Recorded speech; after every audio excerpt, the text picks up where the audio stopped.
اس چکر سے باہر آئیں, اس رب کو راضی کریں جو فرماتا ہے ان الذین آمنوا وعملوا الصالحات سیجعل لهم الرحمن ودا.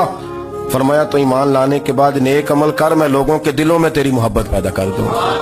رحمان لوگوں کے دلوں میں محبت ڈال دے گا, اللہ لوگوں کے دلوں میں. اپنی نظر ہمیشہ اپنے رب پہ رکھیں. اتنی لمبی چوڑی دنیا داروں سے امیدیں نہ وابستہ کریں. میں نے دیکھا ہے لوگ کا سلیسی کرتے ہیں, کبھی اس کے دروازے پہ کبھی اس کے دروازے پہ. ان چکروں سے باہر آئیں اور اپنے رب کی بارگاہ کی طرف توجہ کریں. استغفار شوق سے پڑھا کریں. اور اکیلے میں نا, اکیلے میں حضرت رئیس المتکلمین مولانا نقی علی خان صاحب رحمۃ اللہ نے لکھا ہے کہ فرعون 500 سال حکومت کر گیا. یہاں تو 5 سال کی حکومت کی پیر لڑکھڑاتے ہیں. 500 سال. فرماتے اصل وجہ یہ تھی کہ دنیا جب سو جاتی تھی نا تو اوپر چادر لے کے تو مسلح پہ بیٹھ جاتا تھا اور ہاتھ باندھ کے کہتا تھا رب تو ہی ہے, میرا پردہ نہ کھولنا, مالک تو ہی ہے, کرم نوازی کرنا, میری پکڑ نہ کرنا. وہ بے ایمان ہو کے اگر 500 سال ہاتھ باندھے تو گزارا کر لیتا ہے, تو ایماندار ہے. پر مسئلہ یہ ہے کہ تو رات کو بکل مار کے ہاتھ نہیں نہ باندھتا, تو منت نہیں کرتا, تو استغفار نہیں کرتا. توبہ کریں تو بچے رہیں. وہ اتنی لمبی حکومت کر گیا چونکہ رات کو کہتا تھا مالک رب تو ہی ہے, لیکن مہربانی فرما میری پکڑ نہ فرمایا, تو اللہ نے تو اس کو مہلت دے دی.